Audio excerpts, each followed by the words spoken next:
Olá, olá, professor Juliano, aqui presente para darmos início à gravação da aula 9. Na aula 9, nós vamos conversar sobre três capítulos do livro 3 do Marlon Tomasetti. Nós vamos conversar sobre o capítulo 6, que trata do administrador da recuperação judicial. Nós vamos conversar sobre o capítulo 7, que trata da manifestação e representação de credores. E nós vamos conversar sobre o capítulo 8, que trata sobre a verificação dos créditos. Então, a parte intelectual da aula 9, eu me baseei na obra do livro do 3, do Marlon Tomasetti. Dando sequência, então, passando aqui na questão das noções gerais, quando a gente vai pensar aqui em recuperação judicial, quando a gente pensa um pouquinho em noções gerais, então a gente está imaginando que o devedor está em crise e que a recuperação judicial possa vir para fazer o quê? Para ajudar ele a negociar essas dívidas junto ao Poder Judiciário, por isso que chama-se recuperação judicial, para que possa viabilizar a continuidade da atividade empresarial. Então, na recuperação judicial, a primeira coisa que vocês precisam estar anotando aí no seu cadernão é que não há o afastamento do empresário, ou seja, do devedor ou do administrador da sociedade, salvo aquelas situações do artigo 64 da Lei 11.101/05. Então, são os casos de exceção em que o devedor, em que o dono da empresa tem atrapalhado a atividade empresarial. Regra geral, na recuperação judicial, o devedor continua ali exercendo a sua atividade. No caso da falência, que a gente vai ver na aula mais para frente um pouquinho, na aula 11, no caso da falência, a gente afasta o devedor de suas atividades, em razão de que não tem mais muito o que ser feito com ele, concorda? Se ele não conseguiu dar jeito para que essa atividade empresarial tenha continuidade, nada mais justo do que para que façamos o afastamento dele e arrecadamos aí os bens que sobraram. Então, o item número 1 seria apenas noções gerais, mesmo aqui pensando na recuperação judicial. O item 2 seria a questão da natureza do administrador judicial. A natureza dele é uma natureza de auxiliar da justiça. Então a gente chama que ele seria um agente auxiliar da justiça, porque ele vai desempenhar um papel ali junto ao devedor e aos credores, tentando aqui não é manipular, tentando que apaziguar esse meio de campo e que a gente chegue aqui a um denominador comum.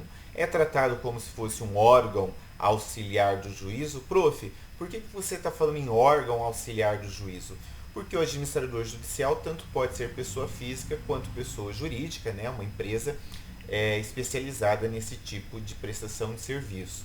Os doutrinadores chamam o administrador judicial também como sendo um munus público, ou seja, ele não é obrigado a aceitar isso, mas a partir do momento que ele faz essa aceitação, ele tem que cumprir ali com todos os deveres de um administrador judicial. Item 3, a escolha do administrador judicial. Como se dá, como ocorre a escolha do administrador judicial? De forma invariável, a escolha do administrador judicial ela é feita pelo magistrado, pelo juiz. Então aqui a gente tem uma margem de liberdade aqui para que o juiz faça a escolha aí do administrador judicial que ele acha melhor. Pode ser pessoa física ou pessoa jurídica, e essa escolha pelo magistrado, ela está pautada aqui em alguns parâmetros que a lei traz para nós, que seria a questão da qualificação técnica, da idoneidade, da imparcialidade e da confiabilidade. Então vejam que esses são os princípios que devem nortear a escolha aqui do administrador judicial. Prof, item 4, como é que se dá a nomeação do administrador judicial?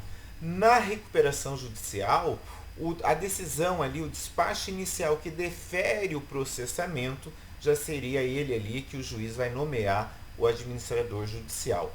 Na falência, como é um ato um pouco mais oneroso, um pouco mais gravoso, pensando aqui para a atividade empresarial, porque a gente vai ter o afastamento do devedor. Então, na falência, a nomeação do administrador judicial vai se dar por meio da sentença que decretar a falência. Prof, posso reclamar, posso discordar da nomeação do administrador judicial? Sim, você pode. Quem que tem essa legitimação para discutir, para discordar dessa nomeação judicial? O próprio devedor, concorda, porque ele é parte interessada. Os credores, porque de qualquer forma, se o administrador judicial não tiver competência, não tiver ali um traquejo para resolver a situação, isso não vai muito longe. E pensando também aqui na questão do interesse do bem comum, o Ministério Público. Nessa questão da reclamação contra a nomeação do administrador judicial, nós vamos aplicar a ampla defesa, o contraditório, a decisão que vai manter ou vai acolher a reclamação também vai ser passível de agravo de instrumento, porque nós estamos pensando aqui em um processo judicial. Item 6, investidura do administrador judicial. Como que se dá? Então, só pelo fato do juiz ter nomeado já está tudo ok? Não, muito pelo contrário. O administrador judicial acaba assinando um termo de compromisso que fica vinculado ali aos autos. Competência. Então, aqui a competência, pode ver que eu coloquei entre parênteses. A competência seria o que é comum tanto na recuperação judicial quanto na falência. Então, aqui você, meu aluno, não dá para dizer que a falência, gente, vai passar muito rápido quando chegar lá na aula 11, porque na própria aula 9 e aulas anteriores eu tenho feito essa diferenciação daquilo que é aplicado na recuperação judicial e também na falência. Então, atribuições ligadas à verificação dos créditos, evidentemente, isso aí é atribuição do administrador judicial. Prestação e recebimento de informações, então tudo tem que ser direcionado a ele. Atribuições relacionadas à Assembleia Geral de Credores, ele é que vai administrar, vai conduzir essa Assembleia Geral de Credores. Atribuições ligadas ao Comitê de Credores. O Comitê de Credores são aquelas comissões formadas ali por membros de mesma classe de credores para poder viabilizar ali o interesse comum para que se chegue em uma Assembleia de Credores e a gente consiga finalizar ali um acordo. Lembre-se, recuperação judicial é um acordo, aplicação direta da teoria dos jogos. A contratação de auxiliares, vejam, uma recuperação judicial, gente, é um baita de um acordo coletivo. Então, para que ele possa ter planilhas de contábeis, pareceres, viabilidade econômica e uma série de outras coisas, ele vai precisar fazer a contratação de auxiliares. Fiscalização do devedor na gestão provisória dos negócios, evidentemente que isso aqui cabe ao administrador judicial. Administração e liquidação no caso da massa falida, então quando a gente estiver falando de falência, então não temos mais aquela antiga figura do síndico e sim agora do administrador judicial, que ele vai estar ali acompanhando a arrecadação e a venda ali dos bens. Abertura de correspondências, então isso aí cabe também o direcionamento ao administrador judicial. Investigação ali de atos do falido, então isso aqui vai ser direcionado mais lá à questão do processo falimentar. Então essas questões são direcionadas ao administrador judicial para que ele possa fazer essa verificação. Prestação de contas e relatórios da administração. Normalmente o juiz ele vai exigir ali de forma quinzenal, mensal, né? Acho que trimestral não, porque fica muito longe. Acredito que isso aqui vai ser feito de forma mensal para que o administrador judicial possa prestar conta e estar mantendo aqui o juiz atualizado daquilo que está acontecendo. Manifestações da ação penal subsidiária. Isso aí é aqueles casos de crimes falimentares. Aqui na recuperação judicial, acredito eu que não vamos ter aqui um envolvimento com a situação penal, e sim lá na falência, não na recuperação judicial. 8. Isso aqui muito nos interessa, né? Prof, como é que funciona a remuneração do administrador judicial? Então, a primeira coisa que você precisa ter em mente, anotar aí no seu cadernão, que certamente vai voltar lá na nossa prova, não possui natureza salarial, ou seja, não possui vínculo empregatício, é um munus público. O valor e a forma de pagamento serão fixados pelo juiz. Então não é o juiz, não é o magistrado que tem a liberdade, a faculdade de fazer a nomeação, ele também pode aqui fazer o arbitramento do valor dos honorários do administrador judicial. Não poderá ultrapassar 5% dos créditos submetidos à recuperação e, no caso da falência, não poderá ultrapassar 5% dos bens que foram vendidos. Então, isso aqui está disposto lá no artigo 24 da Lei 11.101 de 05. Quando a gente estiver falando de recuperação judicial especial, que é aquele caso das microempresas e das EPPs, aí aqui sim a lei vem e faz uma limitação na questão de honorários em 2%, né? Regime diferenciado, garantia constitucional, Lei Complementar 123 de 2006, limitação também em redução do valor da remuneração. Isso aqui serão créditos extraconcursais, ou seja, são aqueles que são pagos com prioridades quando a gente está falando de falência. Quando a gente está falando de recuperação judicial, evidentemente que vai ser pago ali de forma mensal ou da forma ali acertada entre o juiz e o próprio administrador judicial, né? Claro, tudo com lisura e prestação de contas.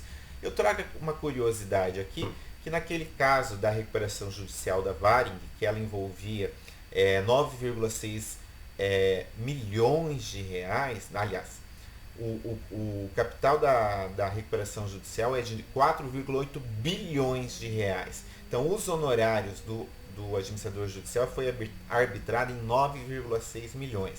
Foi entrado com agravo de instrumento, o Ministério Público entrou com agravo de instrumento e foi reduzido para 0,02% do passivo, caindo para 960 mil reais. E daí o administrador judicial que havia sido nomeado, ele declinou da tarefa porque ele entendeu que era muito onerosa para poucos recursos, né? Poucos honorários. Então vejam vocês o quão é importante, o quão é legal essa área aqui da recuperação judicial e pode ser lucrativa também. Substituição, destituição e responsabilidade jurídica do administrador judicial. Quem que cabe fazer isso aí, gente? A própria pessoa que nomeou. Vocês estão lembrados quem que nomeou? O juiz. Então, cabe ao juiz fazer a substituição dele. Então, lá nos termos do artigo 31 da Lei 11.101 de 05, é cabível nos casos de desobediências aos preceitos da lei, descumprimento de deveres, omissão, negligência ou prática de ato lesivo às atividades do devedor ou a terceiros. Então, isso aqui é tranquilo, tirado de letra, né? Artigo 31 da 11.101. Item número 10, manifestação e representação de credores. Como é que isso ocorre? O administrador judicial, ele não é um representante dos credores. Por isso, a participação dos credores não se dá por meio do administrador, e sim por meio da Assembleia Geral de Credores e também por meio do Comitê de Credores. Então, reforçando aqui o que eu estou dizendo, a manifestação dos credores ocorre na Assembleia de Credores por meio ou deles próprios ou por meio de Comitê de Credores. O administrador judicial não é representante de credor. Cuidado que as provas costumam perguntar isso. Número 11, caiu na prova da OAB de janeiro agora de 2022. Prof, até quando que pode ser feita a desistência, né, do pedido ali de recuperação judicial? Então, nós vamos ter duas situações muito simplórias. Enquanto não houve ainda o deferimento, ou seja, o despacho inicial do juiz deferindo a recuperação judicial, o devedor pode efetuar o cancelamento sem qualquer impedimento. A partir do momento em que foi determinado o processamento, né, a desistência só poderá ser dada por meio da concordância da Assembleia Geral de Credores. Esse fundamento legal está lá no parágrafo 4º do artigo 52 da Lei 11.101 de 05. Então, pegue o seu VAD Bíblia Mecum e faça esta anotação, porque a OAB cobrou em janeiro do ano passado e eu com certeza vou estar cobrando aqui na nossa avaliação. Verificação dos créditos, item número 11. Então, na questão da verificação dos créditos, nós vamos verificar uma fase administrativa obrigatória e uma fase eventualmente contenciosa, que pode ter até algumas ações incidentais. Então, partindo aqui da fase administrativa, o que seria a fase administrativa? Então, seria um conjunto de atos não judiciais que é destinado ali ao administrador judicial para ele verificar qual é o passivo do devedor. Concorda? Então, de acordo com o artigo 7º da Lei 11.101/05, a publicação da lista de credores, a habilitação e a divergência ali, tudo isso vai ocorrer nos termos do artigo 7º. Isso aí é uma fase, eu não sei se seria adequado falar uma fase pré-processual, mas é uma fase que acontece antes ali da distribuição da ação, concorda? Porque você tem que ali juntar todos os credores para você poder apresentar na petição inicial para o juiz analisar se existe a possibilidade, a viabilidade econômica ou não da continuidade dessa atividade empresarial. Impugnações contra créditos que conste na relação. Então, essa relação que ela é elaborada pelo administrador judicial, ela não é definitiva. Ela pode haver questionamento por meio do quê? De impugnação. Qual é o prazo, prof, para que eu apresente uma impugnação aqui de um determinado crédito? 10 dias. Qual é o fundamento legal? Artigo 8º da 11.101/05. Quem tem legitimidade para questionar crédito, prof? Ministério Público, Comitê de Credores, devedor ou sócio ou qualquer credor, ou seja, qualquer uma ali das partes que tenha interesse. Terceiros não podem vir questionar créditos porque não fazem parte aqui do processo. Qual seria o objetivo dessa impugnação? Impugnar valores, tanto para mais quanto para menos, né? Então, todo mundo que tem interesse comum, pensando na teoria dos jogos, que as coisas aconteçam de forma correta, de forma regular. Qual é a competência para eu deduzir, para que eu maneje essa impugnação de crédito? A competência do próprio juiz competente para processar a recuperação judicial. O que tem que ter aqui numa petição inicial de impugnação, né? Teria que ter o quê? Seguir os princípios ali do artigo 319 do CPC. Endereçamento, qualificação, nome do que você está fazendo, uma explicação rápida dos fatos, o fundamento jurídico e realizar os pedidos, né, requerimentos se houver. Decisão que defere ali tanto a impugnação quanto o processamento da recuperação judicial ou da falência. Regra, meu aluno, anote isso e não erre na OAB, muito menos na nossa avaliação. Sempre será atacada a decisão por meio de agravo de instrumento. Professor, por que é por meio de agravo de instrumento e não por meio da apelação?